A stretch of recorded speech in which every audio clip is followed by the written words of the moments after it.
Hine matov, hine matov. La la la la la la la la la la.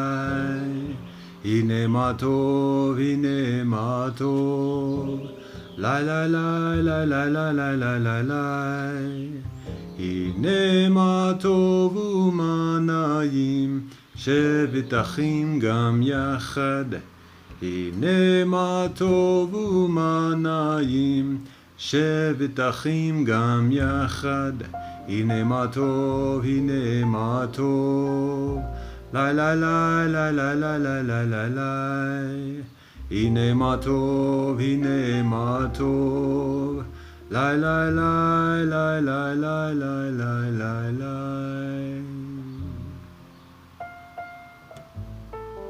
Am Yisrael Chai.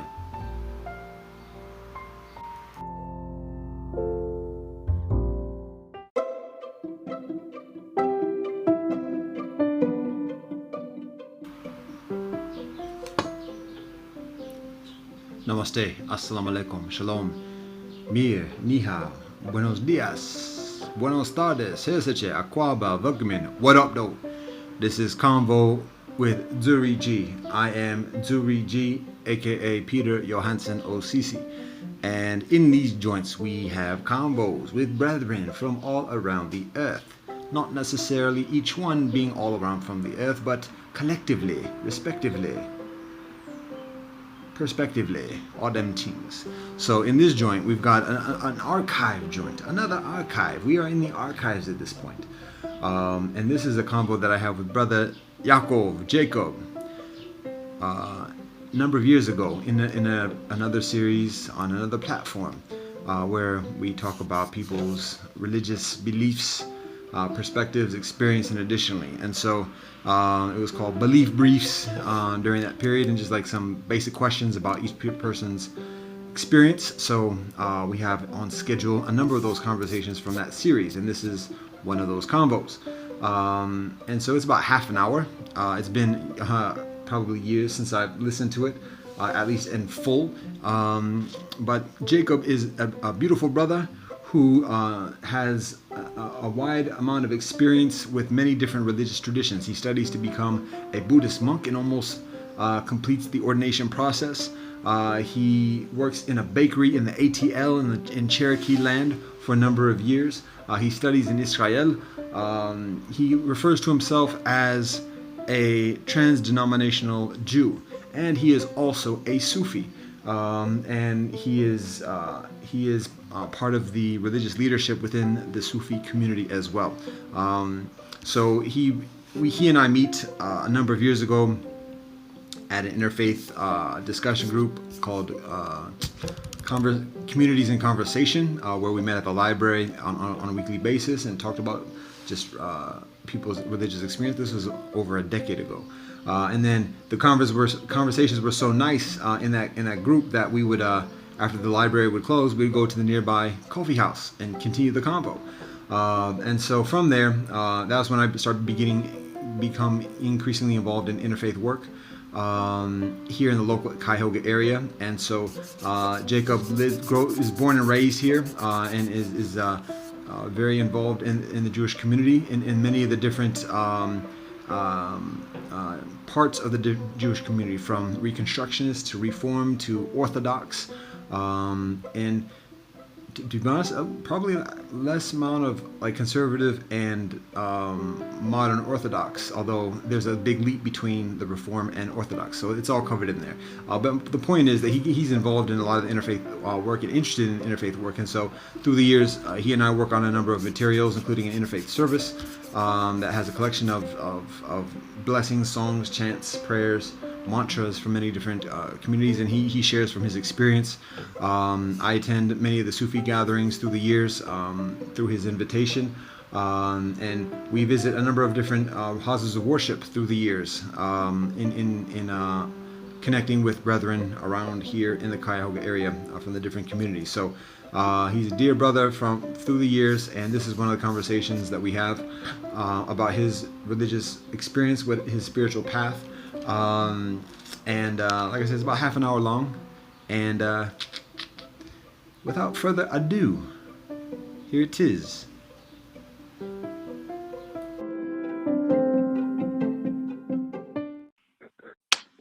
Greetings, shalom, Jacob.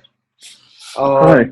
We are continuing with this series of belief briefs where we're talking with friends about the different religious traditions and experience that our friends have, and so um, uh, the idea is just asking you a few questions about your. Okay. So just knowing you, we talked about this before about the multiple affiliations that you have, and so there's an interest in hearing about all of that. So. Is there anything you want to ask before we get into it, or are we ready to roll? No, I am not now, nor I ever been. Oh, never mind. That was another Right, question period. Okay, go ahead. right. Okay. So here we go. First Uh-huh. question. What is your religion?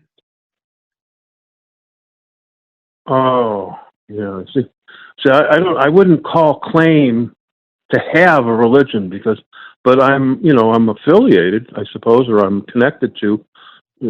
Somebody asked me, "What are you?" I'd say I'm a Jewish person, and Okay. I'm an observant Jew. I'm a trans-denominational Jew. Uh-huh. Okay. Okay. I also, well, I mean, I'm essentially connected to the one being, which means how I've identified is my connection with Sufism, which is, by the way, not a religion. Okay. Sufism is not a religion. Sure. So, I mean, I use that as part of my spiritual life. I've been around for 43, 44, 40, something like that years with that spiritual path. Hmm. And they're the ones that got me reconnected on a deeper level with Judaism. And I have been in Christian monasteries, lived for up to 3 weeks. I was a Zen monk for about a year, and I still feel connected to Buddhism. So it's not just something that I philosophically connect up with. I feel connected on an experiential level with many different religions. There's not a religion really that I don't think has some of the truth. Somebody could say, is Judaism better? I don't know. I don't think so. It's the same. It's just I happen to like the vocabulary, and I feel comfortable with the way the conveyance and my tradition and my culture. But I like it specifically, but I don't feel in any way that it's superior to anything Hmm. that's out there. Nice. Nice. All right. Thank you. Do I get extra points for that answer? Or You get a gold let's go star. on to some other thing where prizes will be available. You're baiting me, so I'm gonna resist. I already All slipped right. up a little bit with the gold star thing, but anyways, all right. That was actually that's a very poor statement in this context. Anyways, um, I I see the difference for that. Anyway, so continuing on. Second question. When does your religion begin? And I'm using the word religion. It could All be right. spirituality, tradition. However, it's a specific word, but I'm communicating it in a general manner. So however you find it applicable, you can use whatever words you find appropriate for yourself. But when does It's an odd question, Peter. I know, and I I know. mean, I never thought when does it begin? Yeah. I mean, when does it end? I mean, I guess when you're alive and when you're dead. I guess when you decide that you can always say no to a religion. I mean, you're allowed to do that Yeah. if you want to. I have not done that too much, although some religion probably needs to be a lot of people saying no because the structure is in the way many times of people having the intention of the purpose of what the religion's trying to evoke from a person. Hmm. And sometimes the traditions help and sometimes they don't. In our day and age, I think the problem is that people are rejecting these things because they're not helping. The clergy and the dogma are interfering with people's directly connecting up. And so there's a disappointment for myself. I like to be in the religion and then transcend it, but I just happen to like it. So when does it begin? I just don't know the answer to that thing. I mean, I have breath, so I have it, but I guess I've always been interested in it. I don't know when it begins, really. I don't have. Okay. It's a trick question. Is that a trick question? It's actually the way that you receive it and convey it is Okay. increasingly existential, and I Oh, appreciate okay. that, and that's very Okay. valid and relevant. The thinking behind the question is kind of like in a very mundane kind of kind of pigeonholing kind of context of just like when did the teachings begin, or when is the when is like a tangible point in history that Oh, I see. Oh. the practice of the religion begins. But like I say, your response is very valid, because the experience of religion itself is a process of renewing. Yeah, but I've read things historically, but it's not experiential for me, so it's less important. Okay. For me, it's just not. It's interesting to study it, but I don't find it that vital. Sure. Okay. Well, let's keep it at that and continue on to the next question, and perhaps at the end we may have opportunity for additional discussion or just riffing. Okay. So the third question is, who is the founder of your religion?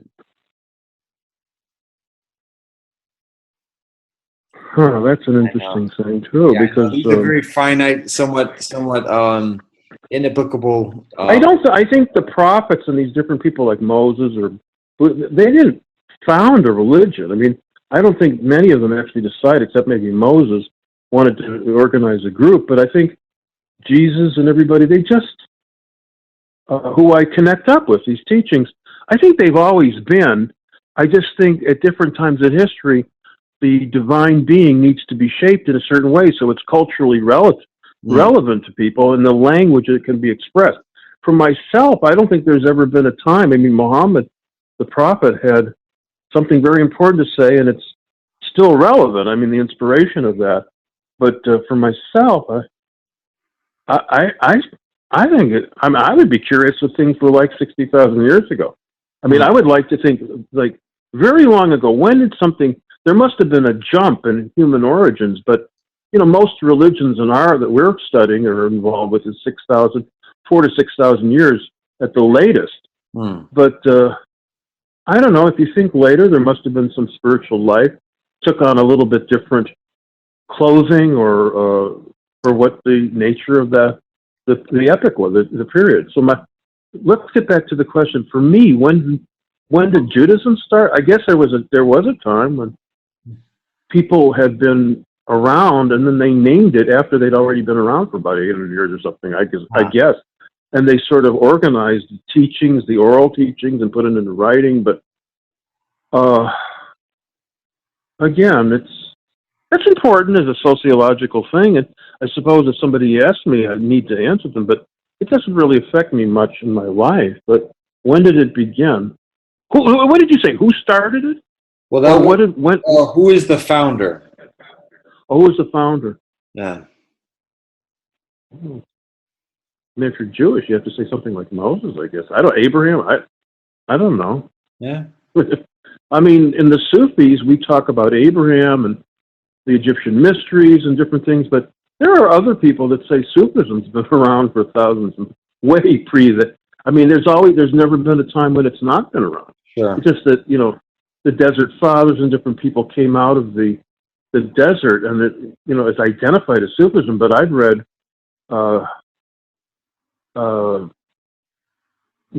Murat Yagin and stuff about other things in the Caucasus, that these mystery traditions have lasted, are very ancient. I mean, we don't even have a recorded history, but I could see that. But I don't have anything concrete about that. But I've read different things. A lot of Sufis say, well, it started with Muhammad. Never argue about it with anybody. I really don't know. I know what my own teacher, husband of the Khan, says, but on various occasions he's brought it up. But, I've already mentioned that. Okay. That's it. Thank you. So continuing on to the next challenging question. Who or what is the highest authority in your religion?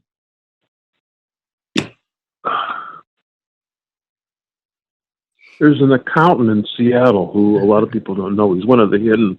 Right. And Gotcha. No, I don't know. I don't. There are these traditions that there's 36, and it's spread out. I mean, Catholics have the Pope. We have a chief rabbi, but Judaism seems to have a spread out an agreement that somehow by the higher authorities, and certainly I respect the people who are the rabbis or the different sages of our time, and I know some of the traditions, the authority See, that the questions you're asking, that setup is not really I it's not know. attuned. I People know. are not really looking at, well, Bubba said it, so people who are immature spiritually need to know those questions. I'm not saying That and I'm any that's better than anybody, but I don't think of, excuse me, you go yeah. ahead, please. That's where it's coming from, Jacob. I mean, I recognize these questions, and a number of friends mentioned this as well. How the questions are less accurate or No, no, you're doing a good job. I just worry this that you're going to this is blackmail me at some time. What? it's all benevolent intentions. So, but the idea Okay, is okay.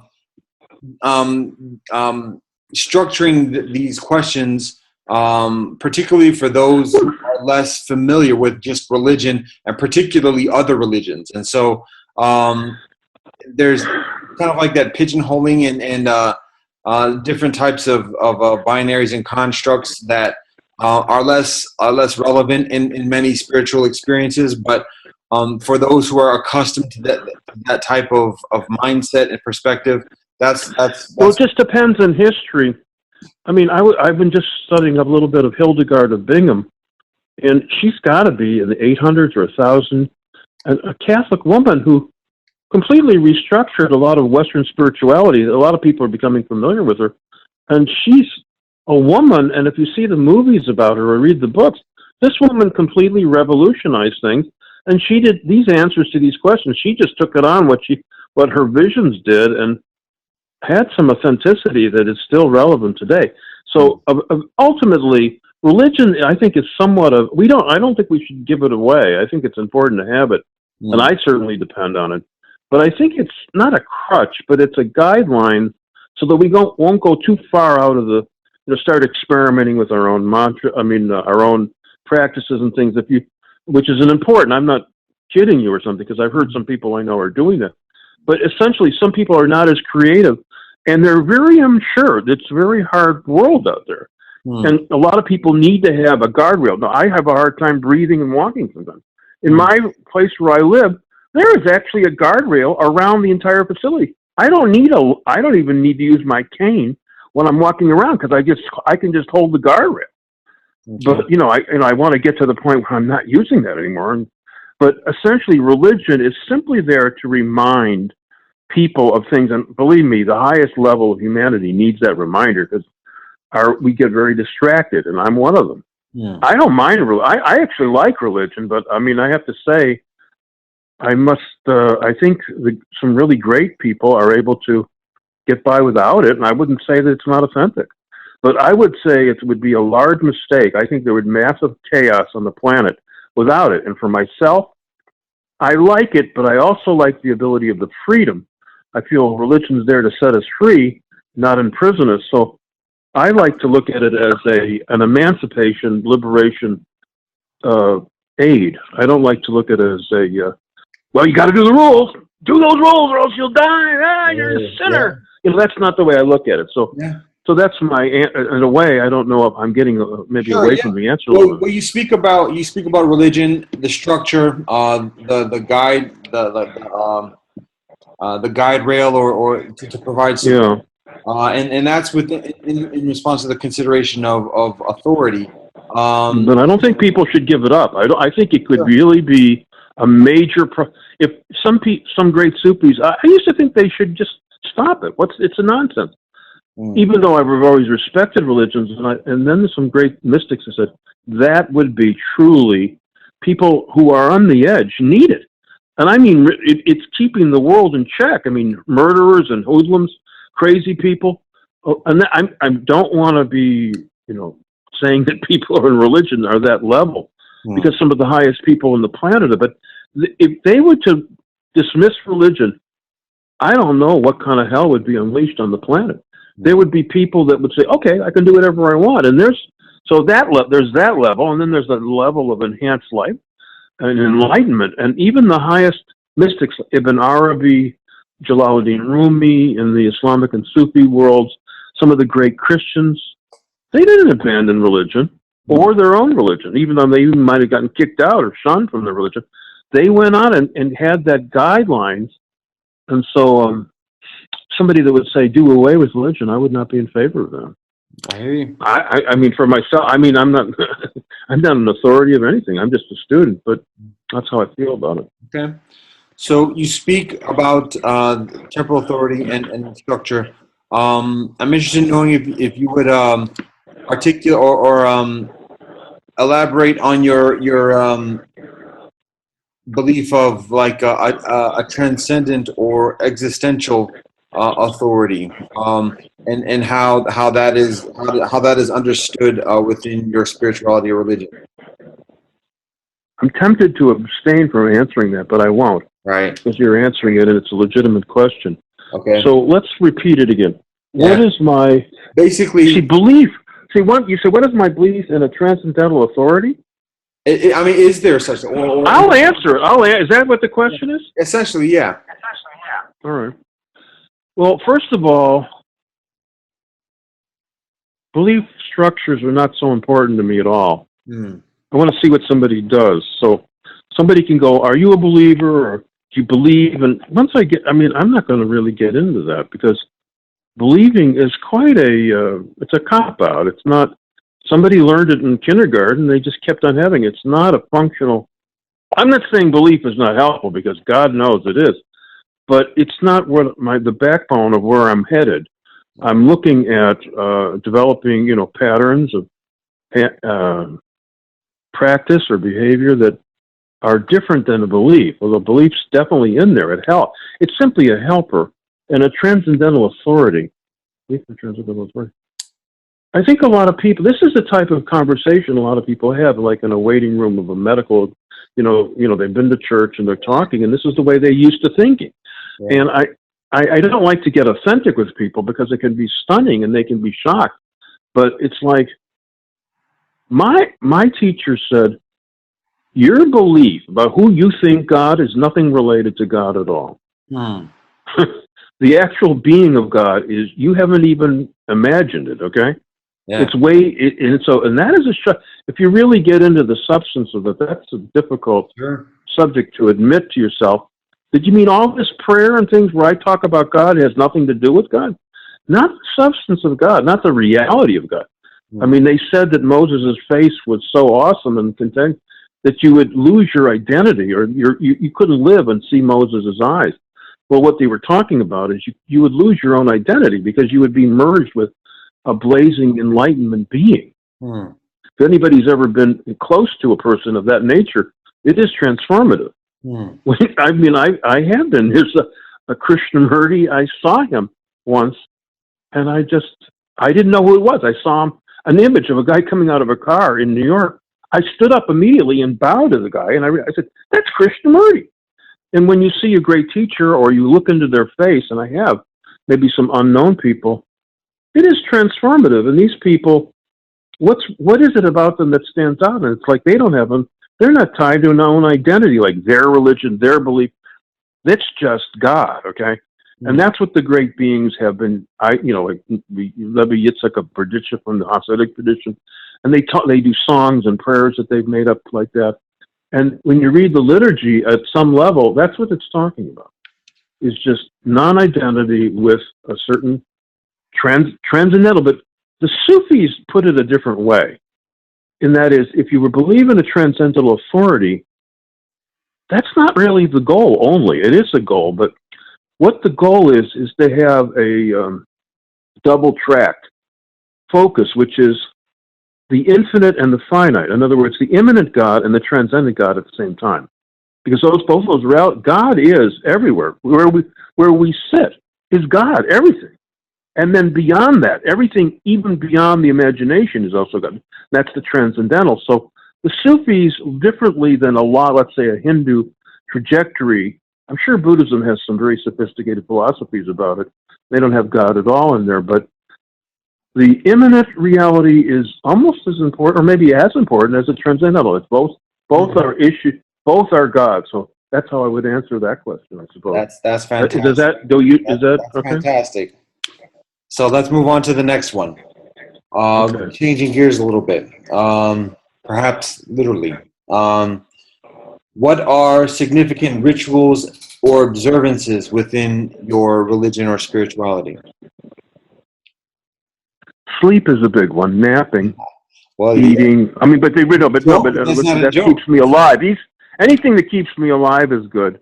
Yeah. But in terms of rituals, well, you have a daily prayer and a daily practice, and you have.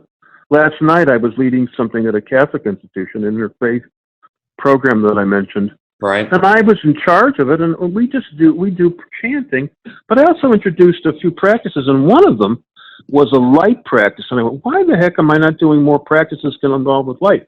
Extremely powerful. Mm. And there was some people there, and I shared them, and they liked them, and they said they got something from it. I didn't really have enough time to discuss it completely with them, but for myself, I don't do as regular a practice as I'd like, and I'm getting ready to go into a new gear and go back. I've been struggling with my health so much that it's just not fair to have a regular practice because you're just happy to get up. And now I'm at a point where I'm created a little prayer space in my house, and I'm going to move. My goal is to move to an every day, the same time, a certain amount of prayer and study, which I try to do anyway, but it's not as regular. It really helps if it's every day. So I have to admit, and it does. There is a significant difference in your awareness if you're really doing a practice and watching your breath as much as you can during the day, as opposed to just sort of being random, because you're not as in control.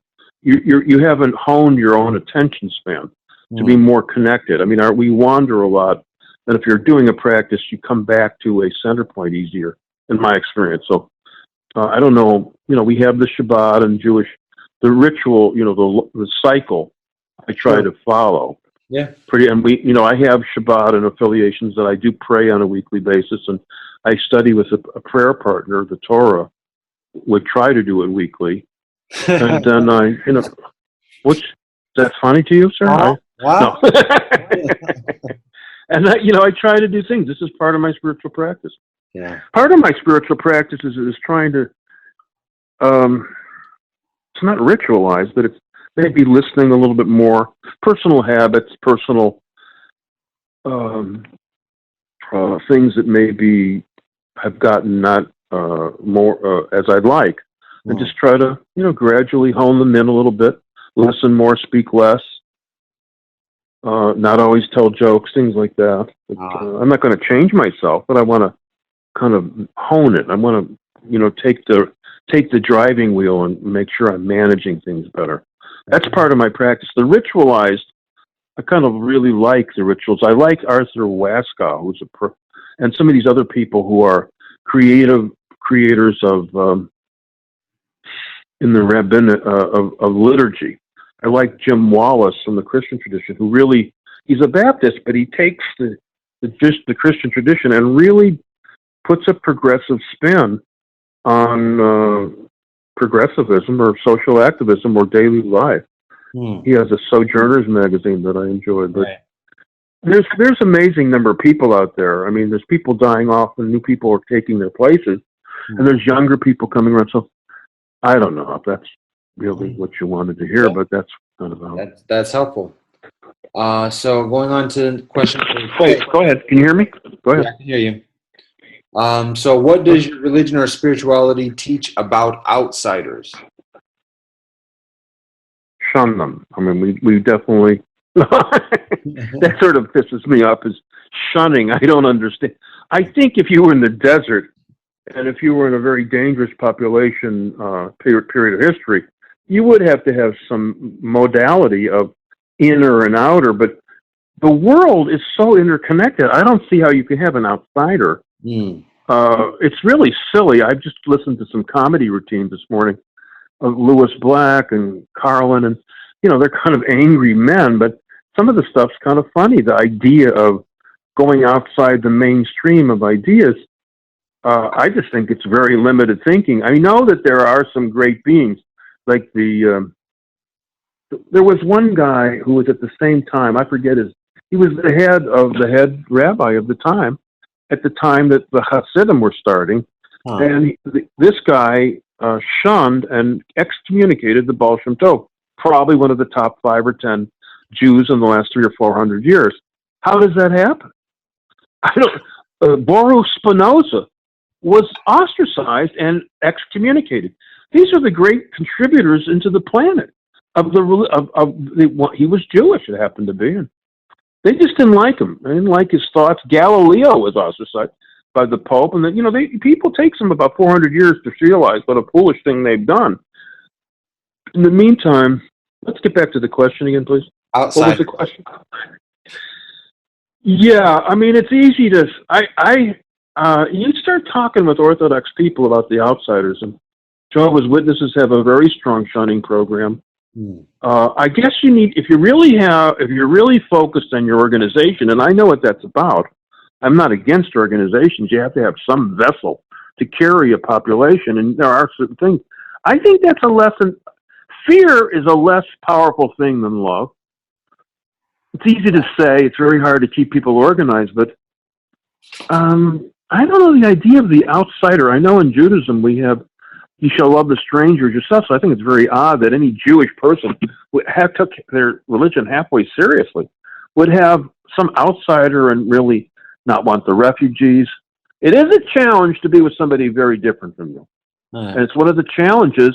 I think it's probably the primary challenge of the population of the earth at the present time, is to simply be respectful to people that, we have to live with each other. Right. And at least don't kill them, but learn to, not necessarily, I mean, the Christian would say we need to love them. I would say just be respectful. That would be enough. Sure. If somebody, you can live with something different. I live with people very different from me, and that's an interesting lesson. I think it's just good to look at it. But it's very important.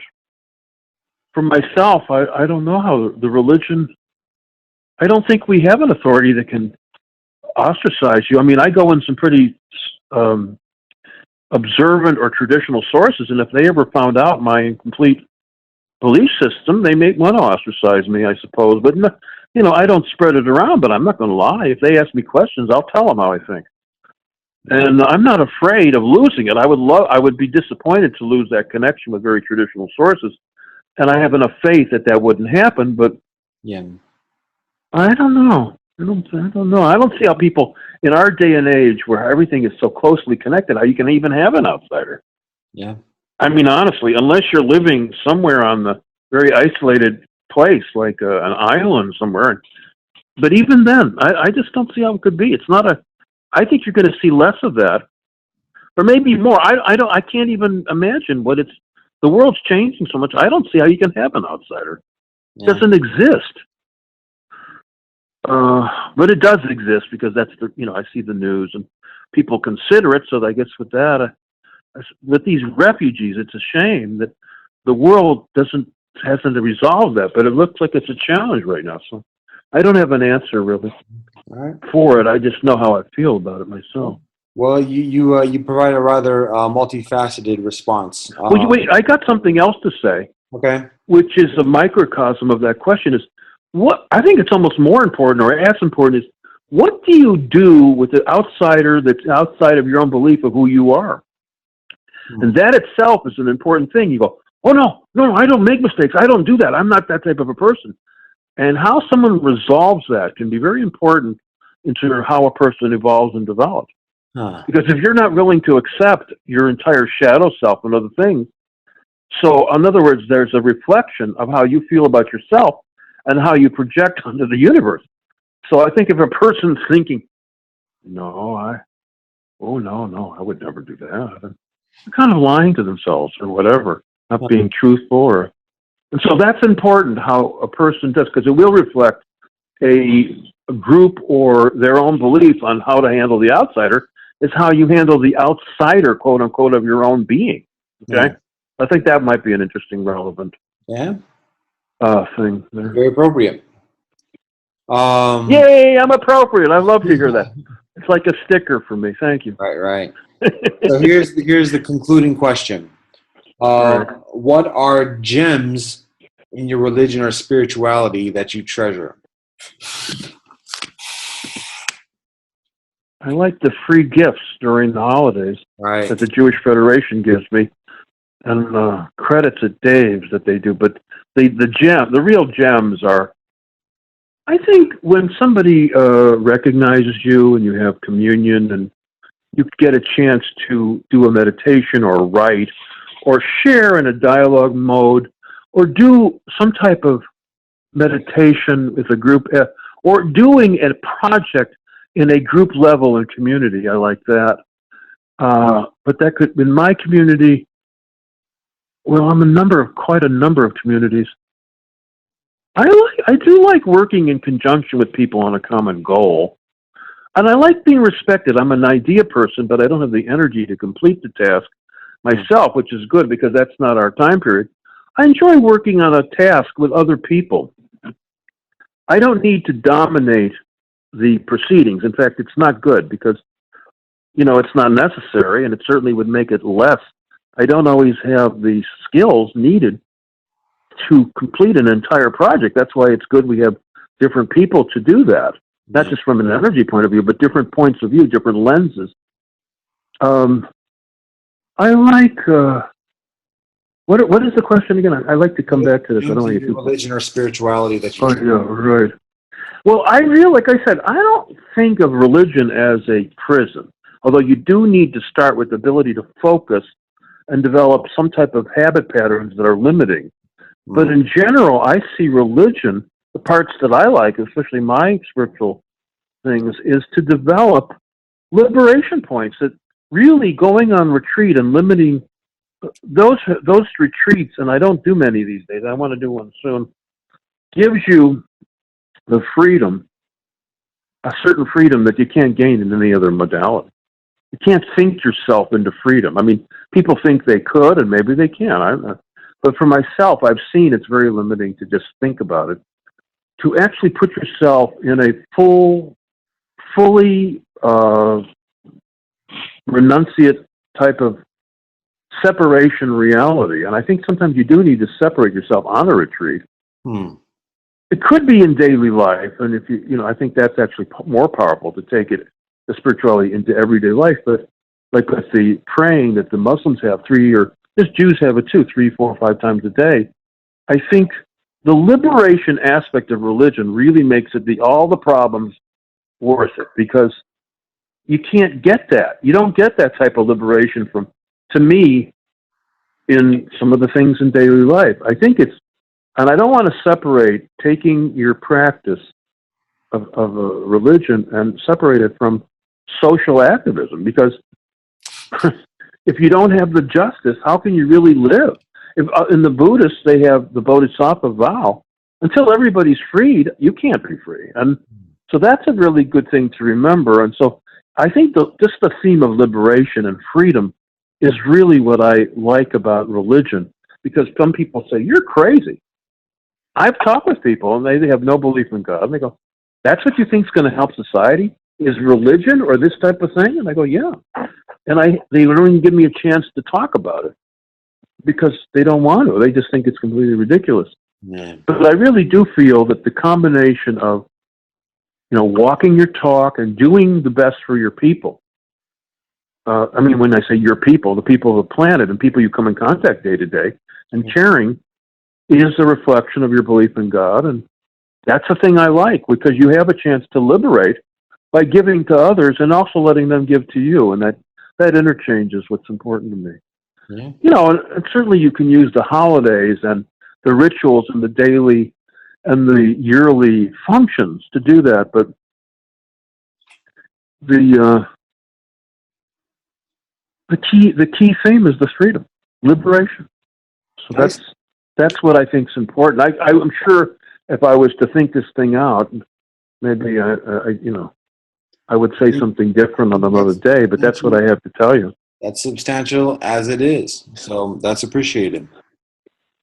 Well, we've gone over 45 minutes. Yeah, and that's a wrap. Those are the questions. So, well, I got a few questions for you, Mister. No, okay. No. Okay. Well, listen. Thank you for including me, Peter. Definitely. Thank you for participating. Well, maybe we'll talk another day, perhaps as soon as tomorrow. I don't know. I'm going to stop recording. I'm going to wrap it up here.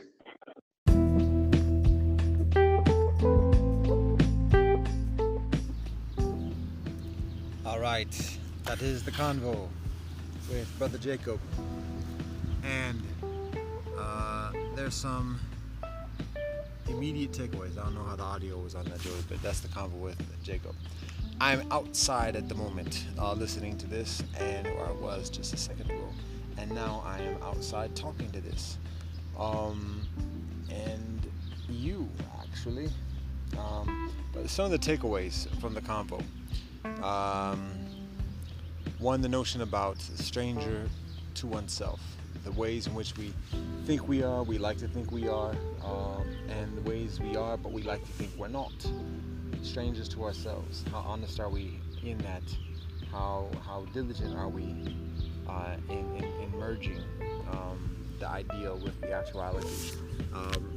Worrying less about others and worrying about ourselves in terms of reform and reconciliation and righteous. So that's one thing.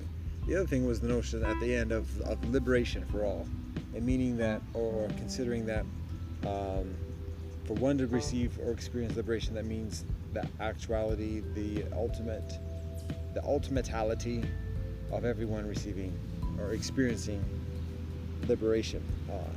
So that one is something to ponder on, to meditate on continually in this walk of life, and I appreciate the reminder of it at this moment. And as I'm sitting here with the blue sky and the soleil shining above, clouds wafting with the easy breezy, and the birds chirping, I'm thinking about life and the conditions, the concerns, as well as also the contentment and the consideration that all of this eventually returns. In the belief of my people, we all go to heaven, and so there's less concern about like the thumping. We all have to answer for what we do in this life in the belief of my people. So there's justice, there's accountability, there's judgment, but that's not the end of it. That's not the totality. That's not the finality of it. It's just the window, the corridor, the process towards the ultimate. And so I think about that, and how everyone experiencing liberation, if we're genuinely empathic, if we genuinely love all things, all beings, let's say, all people even, that means that we are connected. And if we believe in that love, that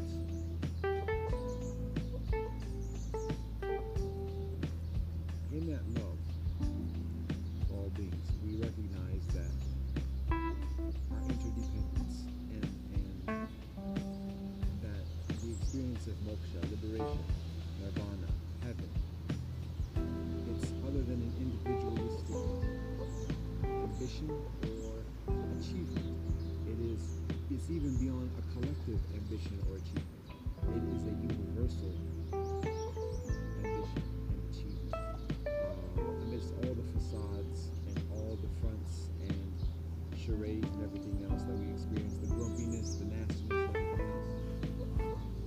So, anyways, my point is that like a helpful tool that I consider, and I'm reminded of this, and so I appreciate what Jacob mentioned during the combo.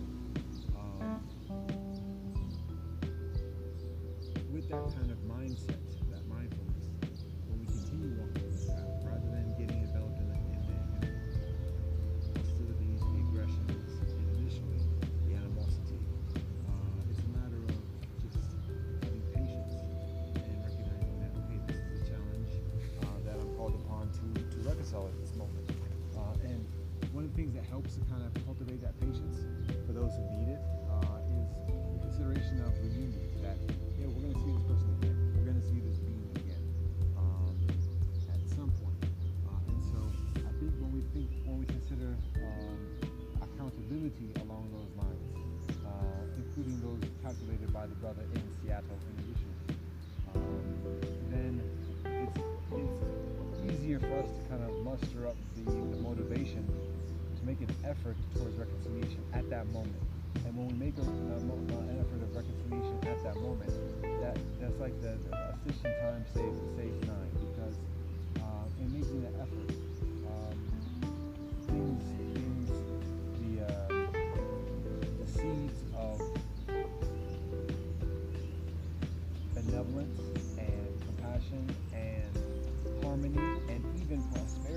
connectivity are sown in that effort. And so it may be evident in the immediate minutes that proceed. It may be evident in like years down the road. It may be evident in lifetimes down the road.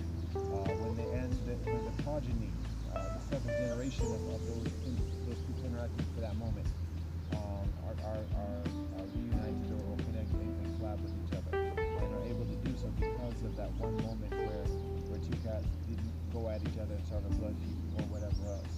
So the idea that we're going to see people again, if we walk around saying I'll never see that cat again, then there's a less sense of immediate accountability of that guides our interaction and our empathy towards others.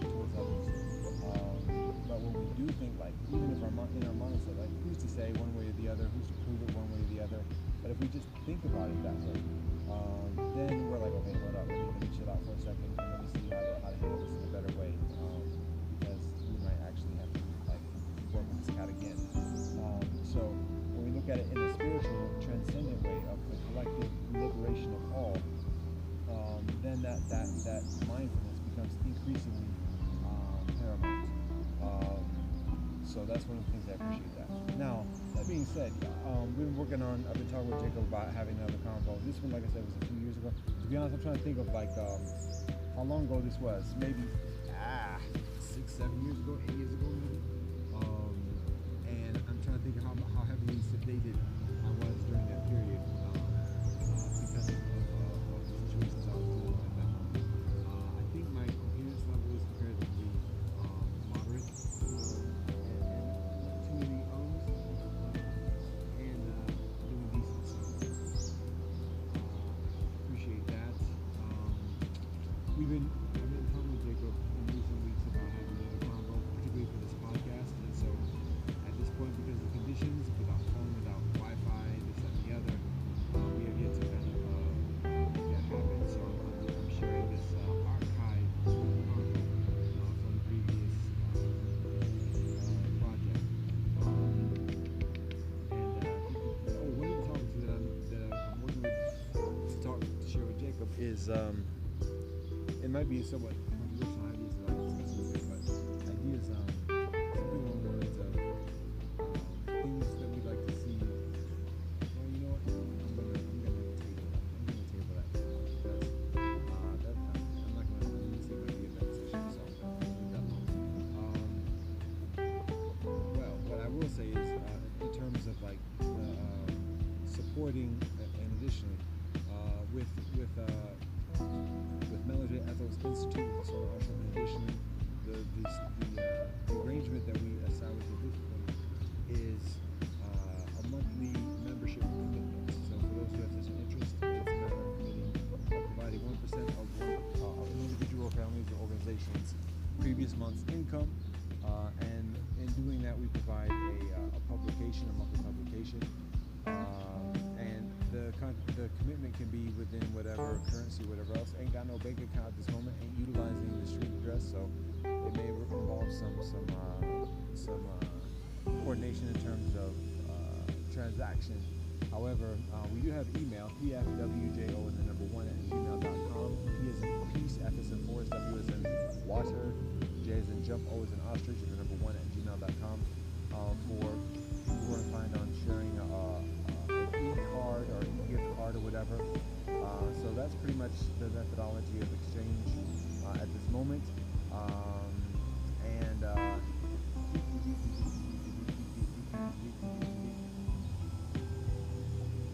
that's much of what there is to share at this moment.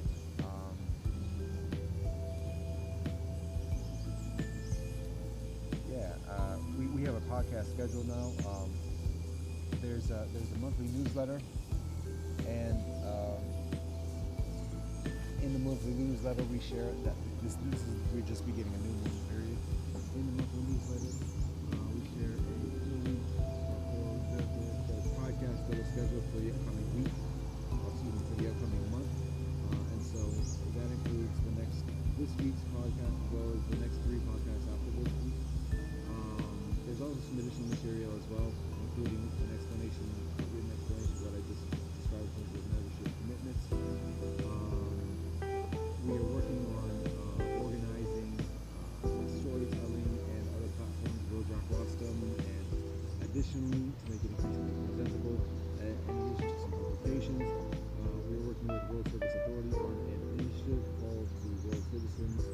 Villages initiative that involves the coordination of local groups on the idea of three progressive stages of pluralism, which is multiculturalism at the one stage, the next stage being mixed heritage, and then the next stage after that being world citizen. So we describe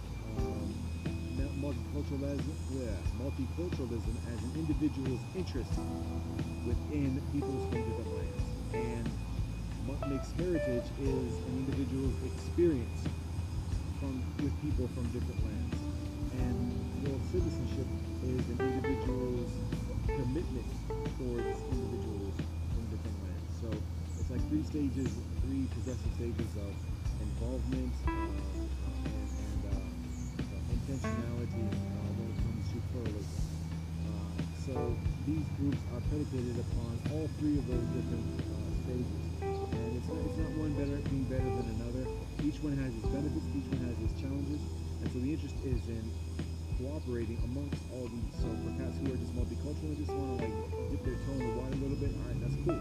For cats who are deep diving, scuba diving into it or whatever, all right, let's get together and let's bring what we got to the table and build accordingly. So this includes the philosophical discussions. This also includes pragmatic economic cooperation and additionally. So for cats where they are at the moment. So that's what this is. That's what we're working on. And these podcasts are intrinsically connected with that. It's all about relationship. And that's what we're working on with the spirit at the moment. We continue with the weekly considerations. We are posing to members the invitation to suggest topics for the upcoming yearly cycle of studies. And I continue to work towards being married. It's a dot type of situation, but it's appropriate for me to articulate that. Continue to keep it in the forefront of what I do, because in our personal lives, we're so modern society, personalize all the private things, and we don't discuss everything, and then it tends to be deprioritized, and then people focus on career and ambition, and so we almost have to make an excuse for being people, and so that's what I'm working on, because I've put things to the side for the interest of